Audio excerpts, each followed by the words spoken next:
और निस्वार्थ बलिदान। राजा भोज ने एक बार फिर सिंहासन पर बैठने के लिए अपना कदम बढ़ाया। तभी सिंहासन पर जड़ी 12वीं पुतली, जिसका नाम कनकवती था, खिलखिलाकर हंस पड़ी।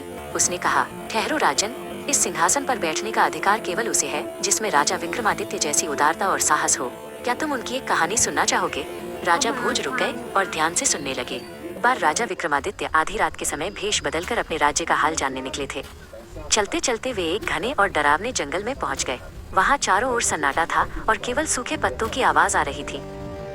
अचानक उन्हें किसी के रोने की आवाज सुनाई दी। राजा उस आवाज की दिशा में बढ़े तो देखा कि एक बूढ़ा ब्राह्मण एक पेड़ के नीचे बैठा बिलक बिलक कर रो रहा है। राजा ने उसके पास जाकर पूछा, हे विप्रवर, आप इस निर्जन वन में इस समय क्यों रो रहे हैं? आपकी क्या पीड़ा है? उस ब्राह्मण का नाम वेदांत था। वेदांत ने कांपते हुए स्वर में कहा, महाराज, इस पास की गुफा में ओजस नाम का एक शक्तिशाली राक्षस रहता है। वो हर दिन एक इंसान को अपना भोजन बनाता है। आज मेरी बारी है। मेरे पीछे मेरा परिवार अनाथ हो जाएगा। बस यही सोचकर मेरा हृदय फटा जा रहा है। विक्रमादित्य का हृदय पसीज गया। उन्होंने बिना क्षण भर सोचे कहा, आप चिंता न करें, मैं आपके परिवार को अनाथ नहीं होने दूंगा। आज आपकी जगह मैं उस राक्षस का भोजन बनने जाऊंगा। आप सुरक्षित अपने घर लौट जाइए। वेदांत ये सुनकर चकित रह गए कि कोई अजनबी उनके लिए अपनी जान देने को तैयार है। राजा विक्रमादित्य अकेले ही उस अंधेरी गुफा की ओर चल दिए जहाँ राक्षस रहता था। गुफा के मुहाने पर पहुंचकर उन्होंने जोर से आवाज लगाई, ओ ओजस, बाहर आओ, तुम्हारा आज का भोजन यहाँ खड़ा है। उनकी आवाज पूरी घाटी में गूंज उठी। गुफा के भीतर से एक विशालकाय राक्षस बाहर निकला।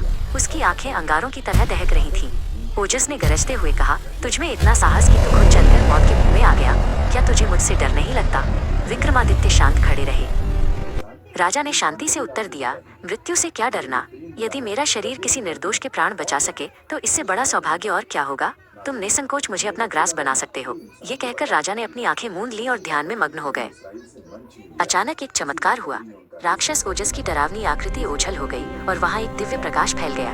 राक्षस के स्थान पर एक तेजस्वी देव पुरुष प्रकट हुए। उन्होंने कहा, हे राजन, मैं वास्तव में ओजस नाम का कोई राक्षस नहीं, बल्कि तुम्हारी परीक्षा लेने आया एक यक्ष हूँ। यक्ष ने प्रसन्न होकर कहा, विक्रमादित्य, तुम्हारी निडरता और परोपकार की भावना अद्वितीय है। मैं तुम्हें एक वरदान देना चाहता हूँ। मांगो, तुम्हें क्या चाहिए? राजा ने अपने लिए धन या सत्ता नहीं मांगी।